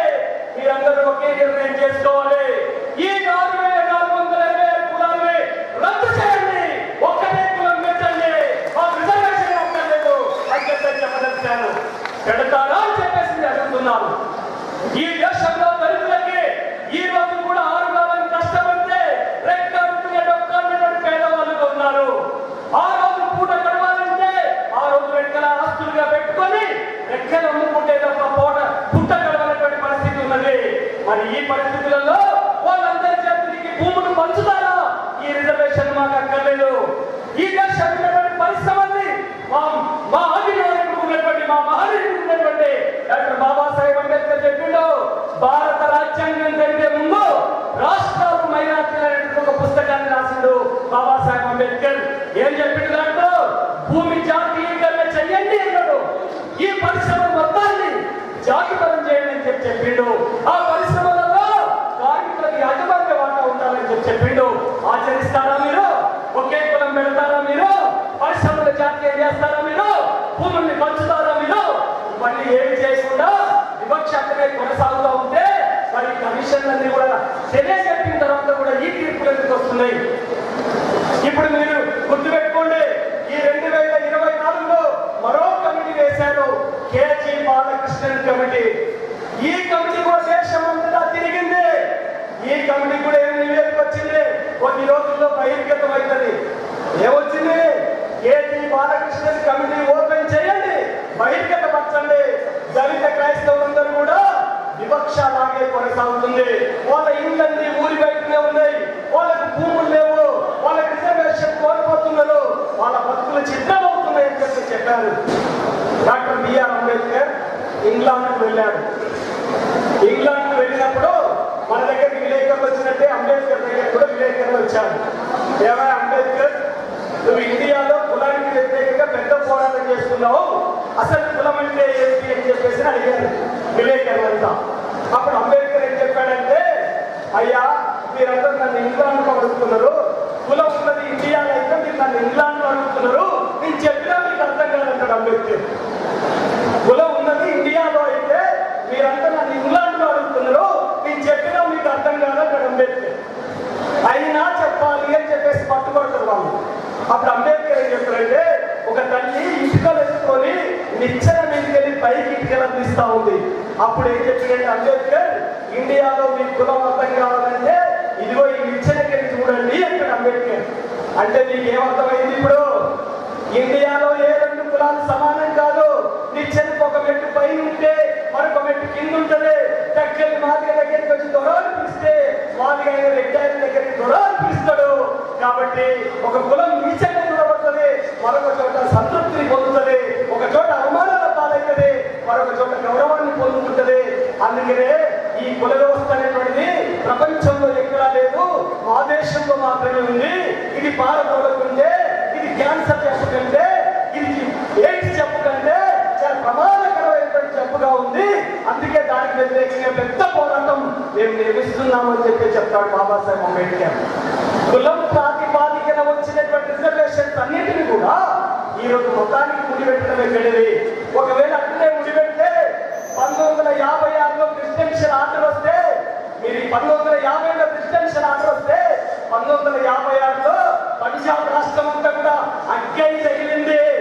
పంజాబ్ రాష్ట్రం అగ్గై తగిలింది. సిక్కులందరినీ వెంటనే షెడ్యూల్ క్యాస్ట్ లో చేర్చారు. మొత్తం రిజర్వేషన్లు షెడ్యూల్ క్యాస్ట్ రిజర్వేషన్ అంటే సిక్కులకు వర్తించినాయా లేదా? 1990లో ఈ దేశంలో ఉన్నటువంటి బౌద్ధులందరినీ షెడ్యూల్ క్యాస్ట్ లో చేర్చారు. మరి దళితులు ఏం చేశారు? ఏం పాపం చేశారు? ఇది క్రిస్టియానిటీ తీసుకోవడం లేదమ్మా. క్రిస్టియానిటీ తీసుకున్నంత మాత్రం కులవివక్ష పోతుందా? చర్చిలు వేరువేరుగా లేవా? దళితులను దాడి చేస్తున్నారా? క్రిస్టియన్ మతం దాడి చేస్తున్నారా? 1985లో కారంచేడులో జరిగినటువంటి దాడి ఏ ప్రాతిపాదికన జరిగింది? మతం ప్రాతిపాదికన జరిగిందా? కాదు. మాదిగలైనందుకే దాడి జరిగింది. 1991లో చుండూరులో దళితుల మీద దాడి జరిగింది. ఎందుకు జరిగింది? క్రైస్తవులే వాళ్ళు. కారంచేడు దళితులు క్రైస్తవులే, చుండూరు దళితులు క్రైస్తవులే. దాడి ఎందుకు జరిగిందంటే మాలలైనందుకే చుండూరులో జరిగింది, మాదిగలైనందుకే కారంచేడులో జరిగింది అనేటువంటి మీరు గుర్తుపెట్టుకోవాలి. అందుకని మీరు గుర్తుపెట్టుకోండి, మనం మన గుంజాల దగ్గరకో, మన తాతల దగ్గరకో, మన అమ్మమ్మ దగ్గరకో, మన నాన్నమ్మ దగ్గరకో వెళ్ళి అడగండి, అమ్మా మనం క్రైస్తవులమో దళితులమో, మనం క్రైస్తవులమో ముస్లిం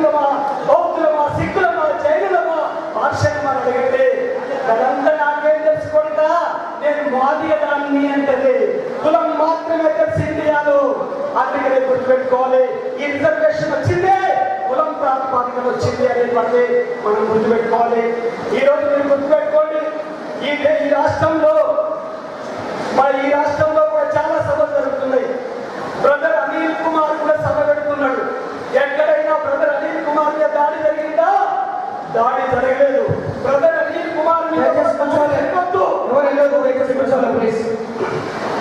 బ్రదర్ అనిల్ కుమార్ మీద కూడా దాడి జరగవద్దు అని కోరుకునేటోళ్ళం. కానీ బ్రదర్ అనిల్ కుమార్ క్యాస్ట్ ఏమిటి? కేఏ స్వామి క్యాస్ట్ ఏమిటి? గ్రహం స్టేట్ తన ఇద్దరు కుమార్తెల్ని జీబులో వెళ్తా ఉంటే ఇప్పటి నుంచి సజీవంగా హనుమంతులు చేశారు. దళితులు కాబట్టి చేశారు.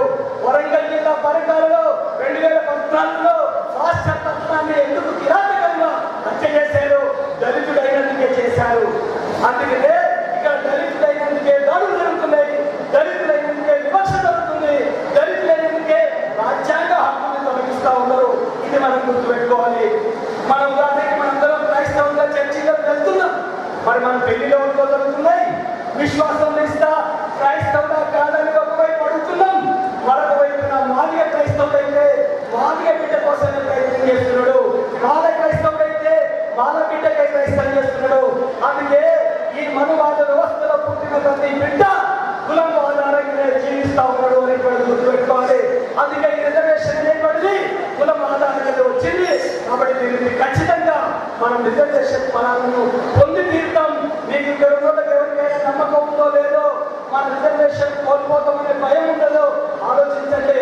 నాకు మాత్రం విశ్వాసం ఉంది. ఏముంది విశ్వాసం అంటే, దళిత క్రైస్తవులందరూ ఎస్సీలుగానే కొనసాగేటువంటి తీర్పు ఖచ్చితంగా ఇదే సుప్రీంకోర్టు చేసి తీర్పులని చెప్పేసి నాకు విశ్వాసం ఉన్నది. ఎందుకు ఈ మాట చెప్తాను నేను? గుర్తుపెట్టుకోండి, 2018లో ఎస్సీ ఎస్టీ అత్యాచార నిరోధక చట్టాన్ని నీరుగార్చేటువంటి తీర్పు ఇదే సుప్రీంకోర్టు చేసింది. దేశవ్యాప్తమైనటువంటి ఉద్యమం జరిగింది. ఉద్యమం జరిగితే సుప్రీంకోర్టు వాపస్ తీసుకున్న ఆ తీర్పుని మనం విజయం సాధించి తీర్నం. ఎక్కడైతే పోరాటం చేస్తారో అక్కడ విజయాన్ని సాధిస్తారు. ఇప్పుడు మనం పోరాడుతున్నాం కాబట్టి ఖచ్చితంగా గెలిచేది మనమే మనమే మనమే గెలుస్తామని చెప్పేసి ఇది మరొకసారి మీరు దృష్టికి తీసుకొస్తున్నాను. అందుకే మీరు ఆలోచించండి. మనం ఈరోజు బైబిల్ పట్టుకొని చదువుతున్నాం, మనందరికీ వాక్యం అర్థమవుతున్నది. కానీ భారత రాజ్యాంగంలో ఏముందో అది పోలీసులకి లాయర్లకు మాత్రమే తెలుస్తుంది, మనకు తెలియట్లేదు. ఇప్పుడు రాజ్యాంగంలో ఏముందో కూడా మనకు తెలియాలి. అందుకే మన మిత్రులు చెప్పినట్టుగా ఓ వైపున రాజ్యాంగాన్ని మరొక వైపున బైబిల్ని పట్టుకొని ఖచ్చితంగా మనం రాబోయే రోజులలో మన హక్కుల సాధన కోసం పోరాటం ఒక్కటే. మనందరికీ ఇక్కడ కూర్చున్నదందరికీ 2 కళ్ళు ఉంటాయి. ఒక కన్ను పేరు మన ఐక్యత, ఒక కన్ను పేరు మన ఐక్యత, రెండో కన్ను పేరు మన పిడికిలే, మన పోరాటం. మన పోరాటాన్ని ఎక్కడ కూడా వెనకలు వేయకుండా మనం ముందుకు సాగాలని చెప్పేసి కోరుతా ఉన్నాం. చివరిగా ఈరోజు రిజర్వేషన్ పోరాటానికి బీసీని కలిసి వస్తారో వాళ్ళని కలుసుకోవాలి, ఎస్టీని కలిసి వస్తారో వాళ్ళని కలుపుకోవాలి. ఒక మతం మరొక మతానికి వ్యతిరేకంగా జరిగే పోరాటంగా మనం ఎక్కడ చిత్రీకరించొద్దు. మనం ఈరోజు గుర్తుపెట్టుకోవాలి, మనందరం దళితులం కాబట్టి, ఈ దళితులకు అన్యాయమైన తీర్పు వచ్చింది కాబట్టి మిగతా సోదరులందరినీ కలుపుకొని ఈ తీర్పుని వెనక్కి తీసుకునే వరకు సాగేటువంటి పోరాటంలో మీరందరూ కలిసి రావాలని ఇప్పటికే కులవివక్ష వ్యతిరేక పోరాట సంఘం, ఆల్ ఇండియా సంఘం, DSMM ఇప్పటికే ఈ బాలకృష్ణ గారికి నివేదిక ఇచ్చింది. భవిష్యత్తులో కూడా ఈ పోరాటానికి మేము అండదండగా నిలబడతాం. మీ అందరూ చెప్పబడినటువంటి చోట్ల ఖచ్చితంగా ఈ విజయం సాధించేంత వరకు మీతో పాటు నిలబడతామని చెప్పి తెలియజేస్తూ మరొకసారి మీ అందరికీ జై భీమ్ తెలియజేస్తూ ముగిస్తున్నాను. మరి హిందూ మతానికి, బౌద్ధ మతానికి, సిక్కు మతాన్ని స్వీకరించినటువంటి వాళ్ళందరికీ కూడా ఎస్సీ హోదా కొనసాగేటప్పుడు క్రిస్టియన్ మతం స్వీకరిస్తే, ఇస్లాం మతం స్వీకరిస్తే ఎస్సీ హోదా ఎందుకు వర్తించదు అని చెప్పి మనం అడుగుతున్నాం. ఈ దేశంలో ఎవరైనా సరే మత స్వేచ్ఛ ఉంది. మనకు నచ్చినటువంటి మతాన్ని స్వీకరించేటటువంటి హక్కు మనకు ఉంది. ఏ దేవుడినైనా సరే నమ్మకం పూజిస్తూ అనుకునేటువంటి హక్కు మనకి రాజ్యాంగం ఇచ్చింది. మరి రాజ్యాంగానికి వ్యతిరేకమైనటువంటి తీర్పది. రాజ్యాంగం అనేటటువంటి మీకు మత స్వేచ్ఛ ఉంది, మీకు నచ్చినటువంటి మతాన్ని స్వీకరించవచ్చు అని చెప్తుంటే మతాన్ని స్వీకరించకుండా కూడా ఉండొచ్చు అని చెప్తుంది రాజ్యాంగం.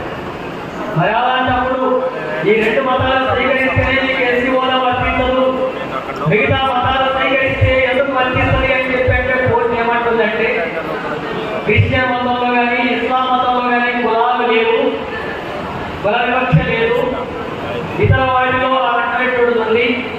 ఆ మతాలే క్రిస్టియన్ మతం ఇస్లాం మతమే కులాన్ని కుల వివక్షను వ్యతిరేకిస్తుంది. అందుకని ఆ మతాన్ని స్వీకరించారు కాబట్టి ఇది మీకు వర్తించదు అని చెప్పి అంటుంది. క్రిస్టియన్ మతం స్వీకరించినటువంటి వాళ్ళ మీద ఈ దేశంలో వివక్ష లేదా? క్రిస్టియన్ మతం స్వీకరించినటువంటి వాళ్ళ దేశంలో అంతరాంతరానికి గురి కావడం లేదా? క్రిస్టియన్ మతం స్వీకరించినటువంటి వాళ్ళు దాడులు, దౌర్జన్యాలు, హత్యలు, హత్యాకాండలకు గురి కావడం లేదా? దానం చెడులు దళిత క్రిస్టియన్లే కదా అక్కడ ముక్కలుగా నరికేసినటువంటి అక్రముల దురంగాలతో ఈ రోజే ఈ 17 తారీఖుని దానంతలో దళిత క్రైస్తవుని మేము మనుషులమే మేము అందరితో సమానంగా ఉంటామని అన్నదికే అక్కడ ఉన్నటువంటి వాళ్ళని అగ్రకులాలంతా కూడా కలిసి ముక్కలుగా నరికి చంపేసినటువంటి ఘటన ఈ దళిత క్రైస్తవుల మీదనే జరిగింది కదా. అది కులం పేదలనే జరిగింది కదా, దళితులు కాబట్టి జరిగింది కదా, మానవాళికలు కాబట్టి జరిగింది కదా. అది కోర్టు ఏమంటుంది? కోర్టుకి ఎందుకు కనబడదని? కోర్టు ఎందుకు దాని గురించి పరిశీలించడం లేదు? కోర్టు ఎందుకు దాని గురించి పట్టించుకోవడం లేదు? కారణం అదే జరిగింది. చుట్టూరులో కూడా ఏం జరిగింది? చుట్టూరులో కూడా దళితులంతా కూడా ముక్కలుగా నరికేసడమే కాకుండా దళాలను కోసి తెచ్చేసి చెరువుల్లో పడేసి చంపేశారు కదా దళిత క్రైస్తవులని. దళిత క్రైస్తవుల్ని అగ్రకుల దురంగాలతో అహంకారంతో కదా చుట్టూరులో హత్య చేసింది. ఇక్కడ మన కర్నూలు దగ్గర వేంపేటలో ఏం జరిగింది? దళితులంతా కూడా సజీవ దహనం చేసి దళిత క్రైస్తవుల్ని సజీవ దహనం చేసి బూడిద చేసేశారు కదా. రావణుడిలో, గుంటూరులో, వేంపేటలో, మిగతా ఎక్కడ చూసినా దళితుల మీద, దళిత క్రైస్తవుల మీద దాడులు, దౌర్జన్యాలు, హత్యలు, హత్యాకాండలు కొనసాగుతుంటే మీరు ఎస్సీలు కాదు, ఎస్సీ అగ్రాంటి మీకు వర్తించదు, చట్టం వర్తించదు, రిజర్వేషన్ వర్తించదు అని చెప్పి చెప్తా ఉంది ఇప్పుడు కోర్టు. అంటే మీకు ఏ మతమైనా స్వీకరించాలంటే మీకు స్వేచ్ఛ లేదు, మేము అనుకున్నటువంటి మతంలో ఉంటే ఈ హక్కులు ఉంటాయని చెప్పంటుంది. అంటే మళ్ళీ మనం హిందూ మతంలో ఉంటేనే హక్కులు ఉంటాయంటుంది. లేదా ఇతర మతంలో స్వీకరిస్తే మీకు రిజర్వేషన్ ఉండవు, మీకు చదువుకునే హక్కు ఉండదు, మీకు ఉద్యోగం చేసే హక్కు ఉండదు, మీరు ప్రజాప్రతినిధులుగా ఎన్నికయ్యేటటువంటి హక్కు ఉండదు. మీరు రెండవ పౌరులుగా ఉండాలంటుంది ఈ దేశం. మనం రెండవ పౌరులుగా ఉండాలని చెప్పంటుంది. మనందరికీ సమానమైనటువంటి హక్కులు ఉండవు అని చెప్పంటుంది. అలాంటి ఎజెండాను ముందుకు తీసుకొచ్చేటట్టు బాగానే ఇలాంటి చట్టం తీసుకొస్తున్నటువంటి పరిస్థితి. మరి రాజ్యాంగానికి వ్యతిరేకంగా తీర్పు వచ్చినప్పుడు కేంద్ర ప్రభుత్వం ప్రశ్నించాలి కదా, కేంద్ర ప్రభుత్వం వెంటనే కోర్టుకు తెలియజేయాలి కదా, కేంద్ర ప్రభుత్వం చెప్పాలి కదా మీరు దళితులు వీళ్ళు క్రిస్టియన్ మతం స్వీకరించినంత మాత్రాన వీళ్ళ మీద కుల వివక్ష, అంటాంతరం ఇవన్నీ కూడా కొనసాగుతున్నాయి, సామాజిక వివక్ష కొనసాగుతుంది. అందుకే అలాంటి తీర్పుకు వ్యతిరేకంగా కేంద్ర ప్రభుత్వం నోటీస్ ఇవ్వాలి కదా, రిపోర్ట్ ఇవ్వాలి కదా. ఇవ్వండి. కేంద్రంలో అధికారంలో ఉన్నటువంటి ప్రభుత్వం కూడా దళితుల మీద, గిరిజనుల మీద, అలాగే క్రిస్టియన్ల మీద, మైనార్టీల హక్కులకు వ్యతిరేకంగా ఉన్నటువంటి పద్ధతి కొనసాగుతుంది. అందుకే మనం సరైనటువంటి రిపోర్ట్ ఇవ్వలేదు కాబట్టి తీర్పు వ్యతిరేకంగా వచ్చింది. మరి తీర్పు వ్యతిరేకంగా ఉంటున్నప్పుడు ఒక కమిషన్ ఏర్పాటు చేశారు. జస్టిస్ కేజీ బాలకృష్ణ అని పేరుతో కమిషన్ ఏర్పాటు చేశారు. అది మొత్తం కూడా దీర్ఘకాలికంగా కాలయాపన చేస్తా ఉంది. రిపోర్ట్ ఇప్పటికే సమర్పించాలా? ఇవ్వడం లేదు. ఆ రిపోర్ట్ సమర్పిస్తే దాని ఆధారంగా వీళ్ళకి ఎస్సీ హోదా కల్పించాలా లేదా అనేటటువంటి విషయాన్ని పరిశీలిస్తామని చెప్పేటటువంటి కమిషన్ రిపోర్ట్ ఇప్పటివరకు ఇవ్వడం లేదు. అట్లాగే కేంద్ర ప్రభుత్వం స్పందించడం లేదు. ఇది కేవలం కోర్టుల సమస్య కాదు, ఇది రాజకీయ సమస్య, పార్లమెంటు సమస్య, ప్రజాప్రతినిధుల సమస్య, పార్లమెంటు సభ్యుల యొక్క సమస్య, కేంద్ర ప్రభుత్వం యొక్క సమస్య. ఇది కేంద్ర ప్రభుత్వం దళితుల్ని, దళిత క్రైస్తవుల్ని మనుషులుగా చూడడానికి వ్యతిరేకంగా ఉంది. క్రైస్తవ మతం స్వీకరించినట్టే మణిపూర్లో మొత్తం దళితుల మీద, మైనార్టీల మీద, గిరిజనుల మీద తీవ్రమైనటువంటి దాడులు చేసి మారణ హోమాన్ని సృష్టించి మన మహిళల్ని నష్టంగా ఊరేగించినటువంటి ఘటనలకు పాల్పడుతున్నటువంటి దానికి అండగా ఉన్నటువంటి పరిస్థితులు. అలాగే ఈ రకమైనటువంటి దాడులు, దౌర్జన్యాలు జరిగితే వాటికి వ్యతిరేకంగా ఉంది. ఈ దేశమంతా కూడా వచ్చేసి ఈ దేశమంతా పడినటువంటి ఎలా చెప్పినట్టుగా ఈ దేశం ఒకే దేశం, ఒకే మతం ఉండాలంటుంది. అది హిందూ మతం ఉండాలంటుంది. ఈ దేశంలో ఒకే భాష ఉండాలంటుంది. ఈ దేశంలో ఒకే చట్టం ఉండాలంటుంది, అది రాజ్యాంగం ఉండాలంటుంది, పరివారం ఉండాలంటుంది. పరివారం ఉండాలంటే కుల వ్యవస్థ ఉండాలా, అంతాంతం ఉండాలా, దళితులు గిరిజనులు అడగాల్సినటువంటి వారుగా ఉండాలా, మహిళలు తక్కువైనటువంటి వారుగా ఉండాలా, వాళ్ళకి హక్కులు ఉండకూడదు, వాళ్ళకి భూమి ఉండకూడదు, వాళ్ళకి ఆస్తి ఉండకూడదు, వాళ్ళకి సంపద ఉండకూడదు, వాళ్ళకి ఆత్మగౌరవం ఉండకూడదు, వాళ్ళు ఎలాంటి హక్కులు అనుభవించడానికి వీలు కేవలం బానిసలుగా ఉండాలనుకుంది మన ధర్మశాస్త్రం. అదే ఈ దేశానికి మూలమైనటువంటి చట్టాలు, ఈ రాజ్యాంగం కూడా అంబేద్కర్ తీసుకొచ్చినటువంటి రాజ్యాంగం అన్ని రకాల హక్కులంతా కూడా కలిగితం చేసి ఈ రకమైనటువంటి ఎజెండాకు వ్యతిరేకంగా ఉండాలని ఆ అనువాదాన్ని ముందుకు తీసుకురావాలని చెప్పి భావిస్తున్నాను. ఈ దేశంలో ఒకే మతం, ఒకే భాష, ఒకే చట్టం, ఒకే పాలన ఉండాలా, అలాంటి పద్ధతులంతా కూడా తీసుకొచ్చి ఈరోజు దేశంలో హక్కులంతా కూడా కాలరాసేటటువంటి కార్యక్రమం జరుగుతుంది. మతం అనేటటువంటి మన ఇష్టమైనటువంటి విషయం, మనకు మధ్య సొంత స్వేచ్ఛగా ఉన్నటువంటి విషయం. మీరు ఏ మతాన్ని అయినా స్వీకరించవచ్చని రాజ్యాంగం చెప్తుంది. దానికోసమే నిలబడి మీకు ఇష్టం వచ్చినటువంటి మతాన్ని స్వీకరించవచ్చు. అందుకే కేంద్ర ప్రభుత్వం భయపెట్టినా, ఇంకొకరు భయపెట్టినా, ఎవరు భయపెట్టినా భయపడాలన్నటువంటి అవసరం లేదు. ధైర్యంగా మీకు నచ్చినటువంటి మతాన్ని స్వీకరించేటటువంటి హక్కు మనకు ఉంది. ఆ రకమైనటువంటి దాంతోనే మనం నిలబడాలా, ముందుకు సాగాల్సినటువంటి అవసరం ఉంది. భయపడాల్సినటువంటి అవసరం లేదు. ఆ రకంగా మత స్వేచ్ఛ ఉంది. మత స్వేచ్ఛను మనకు రాజ్యాంగం ఇచ్చింది. దాన్ని అమలు చేసుకునేటటువంటి శక్తి మనకు ఉండాలా, అలాంటి పద్ధతిలో ముందుకు సాగాల్సినటువంటి అవసరం. అట్లాగే ఈ దేశంలో ఉండేటటువంటి అన్ని రాజకీయ పార్టీలు ఇప్పుడు ఆలోచించాలి. అన్ని రాజకీయ పార్టీలు కూడా దళిత క్రిస్టియన్లని మీరు హక్కులు ఉండవు అని చెప్పంటే దానికి వ్యతిరేకంగా అన్ని పార్టీలు స్పందించాల్సినటువంటి అవసరం ఉంది. పార్లమెంట్ లో కూడా స్పందించాల్సి ఉంది. సిపిఎం తప్పకుండా ఇప్పటికే వ్యతిరేక క్రైస్తవులకు, దళిత ముస్లింలకు రిజర్వేషన్ ఎస్సీలు అమలు చేసి తీరాలని కేంద్ర ప్రభుత్వానికి చెప్తుంది. పార్లమెంట్ లో కూడా ఆ విషయాన్ని లేవనెత్తడం జరుగుతుంది. రాజ్యసభలో కూడా జరుగుతుంది. దేశవ్యాప్తంగా సిపిఎం పార్టీ ఎర్ర జెండా దళిత క్రైస్తవులకి అండగా ఉంటుందని చెప్పి ఈ సందర్భంగా నేను తెలియజేస్తా ఉన్నాను. ఎందుకంటే దళితులంటే మనిషే కదా. మతం తీసుకున్నంత మాత్రం, ఏ మతం నమ్మినంత మాత్రాన దళితులే కదా. వాళ్ళు ఇప్పటికీ అధికారమైనటువంటి వాళ్ళు ఉన్నారు కదా, భూమి లేనటువంటి వాళ్ళు ఉన్నారు కదా, ఆస్తి లేనటువంటి వాళ్ళు ఉన్నారు కదా, ఎక్కడ కష్టం లేని బతుకుతున్నటువంటి వాళ్ళు ఉన్నారు కదా, ఎవరి రాజధానిగా బ్రతకడం లేదు కదా. అలాంటి వాళ్ళ హక్కులు కాలరాస్తుంటే, అలాంటి వాళ్ళ యొక్క అణిచివేతను కొనసాగిస్తుంటే ఎర్ర జెండా వాళ్ళ అండగా నిలబడుతుంది, పోరాడుతుంది. అలాంటి ఉద్యమంలో ముందుండేటటువంటి అవసరం ఉంటుంది. అందుకే తప్పకుండా క్రైస్తవులంటే ఒక ఆలోచన, ఒక అభిప్రాయం ఉంది. క్రైస్తవులంటే ఎంత ఆలోచన వచ్చినా, ఎంత బాధ కలిగినా వాళ్ళు మన్నిస్తారు, వాళ్ళు ప్రార్థిస్తారు, చర్చిలో మాట్లాడుకుంటారు, వెళ్ళిపోతారు. అలాంటి శాంతియుతమైనటువంటి కార్యక్రమాలు జరుగుతాయని చెప్పి అంటున్నారు. నిజం కూడా అదే. కానీ శాంతియుతంగా పరిష్కారం జరిగేటటువంటి అంశమే. యేసుక్రీస్తు వారైనటువంటి శాంతి మార్గాన్ని ఘోషించాడు. యేసుక్రీస్తు ఆయనను అరెస్ట్ చేసినప్పుడు, అట్లాగే ఒక సామాన్యమైనటువంటి వ్యక్తిగా ఆయన మొత్తం మత ప్రచారం చేస్తున్నప్పుడు, లేదా బోధ చేస్తున్నటువంటి సందర్భంలో ఆయన మీద జరిగినటువంటి ఈ దేశంలో, ప్రపంచంలో బానిసత్వం ఉండకూడదనే కదా ఆయన పోరాడాడు. అది శాంతియుతమైనటువంటి పద్ధతిలో పోరాడు. అందరికీ సమానమైనటువంటి హక్కులు ఉండడం కోసమే కదా పోరాడు. ఆయన మీద చేసినటువంటి శిక్ష ఏంటి? ఆయన రాజద్రోహి అని కదా. ఈ రాజులకంతా, అడగానటువంటి వాళ్ళకంతా, బానిసలకంతా కూడా బానిసల రాజ్యం అంటున్నాడు, బానిసలకి రాదంటున్నాడు. అందుకే ఆయన రాజద్రోహమని కదా రాజును శిక్షేసింది. ఆయన తెలివేసింది అందుకే కదా, ఆడగా శిక్షించింది అందుకే కదా. తక్కువ సంవత్సరాలే బ్రతికాడు కదా యేసుక్రీస్తు గారు. ఆ రకంగా ఈ సమాజంలో ఉండకూడదని, ఈ బానిస సమాజం ఉండకూడదని ఎన్ని చిత్రహింసలు పెట్టినా, రక్తస్రావం జరిగి శిలువకి వేసినప్పుడు కూడా ఎదిరించి నిలబడినటువంటి చరిత్ర యేసుక్రీస్తు చరిత్ర కదా. అందుకే కదా ప్రపంచంతో కూడా యేసుక్రీస్తును గొప్పగా భావిస్తున్నది. దాన్ని నమ్మినటువంటి వాళ్ళు కదా క్రైస్తవులు అంటే. అలాంటి త్యాగాన్ని నమ్మినటువంటి వాళ్ళు కదా. అందుకే భయపడాలా మనం? కేసులు అవుతాయంటే, లేదా అన్ని చేస్తారంటే, హక్కులు ఏమంటారంటే, మతం మార్చుకోవాలంటే భయపడి ఇంట్లో కూర్చోవాలా? ఆ రకంగా కూర్చునేటటువంటి సమస్య లేదు. హక్కుల కోసం ఎంతకైనా సరే గట్టిగా ఐక్యంగా నిలబడి పోరాటం అనేటటువంటి నేర్చుకోవాలనుకుంటే భిక్ష వస్తుంది తప్ప హక్కులు రావు. మనకు భిక్ష కానీ కావాల్సింది హక్కులే రావాలా. ఈ భూమిలో పుట్టిన మనం, ఈ భూమి మనది, ఇక్కడ మూల వారసులం, ఇక్కడ మనం వారసుతో అన్ని రకాల హక్కులు పొందేటటువంటి హక్కు మనకు ఉంది. మన హక్కుని కావాలంటే, మన భవిష్యత్తును దెబ్బతీస్తామంటే, మన పిల్లల భవిష్యత్తు దెబ్బతీస్తామంటే ఎంతకైనా సరే గట్టిగా నిలబడి పోరాడాల్సినటువంటి అవసరం ఉంది. అలాంటి పోరాటాల ద్వారా మాత్రమే హక్కులు సాధించబడతాయి. ఆ హక్కులు సాధించడం కోసం పోరాడని చెప్పి డాక్టర్ బిఆర్ అంబేద్కర్ గారు చెప్పారు.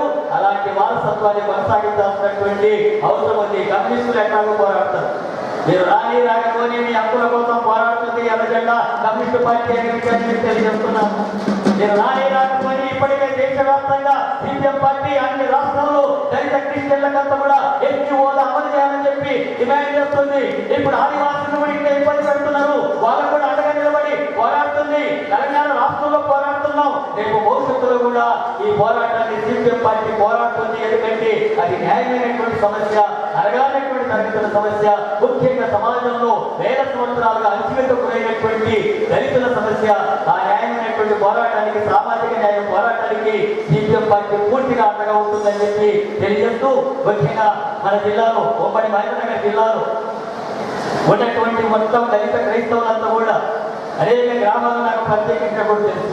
అన్ని పేద కుటుంబాలు, అందరికీ ఇల్లు కూడా సరిగా లేనటువంటి వాళ్ళు, భూమి కూడా సరిగా లేనటువంటి వాళ్ళు, కనీసం ఎలాంటి ఆర్థిక స్తోమత లేనటువంటి వాళ్ళ కుటుంబాలుగా, ఇంటి వాళ్ళుగా, మట్టి వాళ్ళుగా, వలసలు పోయేటటువంటి వాళ్ళుగా, తిండి కూడా సరిగా దొరకనటువంటి వాళ్ళుగా బ్రతుకుతున్నటువంటి జనాభా అత్యధికం దళిత క్రైస్తవులుగా మారినటువంటి వాళ్ళు ఉన్నారు. అలాంటి వాళ్ళ హక్కుల కోసం నిలబడి పోరాడేటటువంటి దానికి ఈ జిల్లా వాసిగా మీ అందరి తరఫున తప్పకుండా గట్టిగా నిలబడి పోరాటానికి ముందుంటుంది. తెలంగాణ రాష్ట్రంలో సిపిఎం పార్టీ కూడా మీకు అండగా నిలబడేటటువంటి పోరాటాన్ని కొనసాగిస్తుందని చెప్పి తెలియజేస్తూ, ఈ అవకాశం ఇచ్చినందుకు ధన్యవాదాలు తెలియజేస్తూ ముగిస్తున్నాను. పాస్టర్లు చర్చిలపై మరియు ఉద్యోగ సభలపై జరుగుతున్న దాడులు అరికట్టాలని 4 అంశాలపైన ఈరోజు హైదరాబాద్లో మన ఎస్సీ ఎమ్మెల్యేలు, ఎంపీలు ప్రత్యేకమైన సమావేశం నిర్వహిస్తూ ఉన్నారు.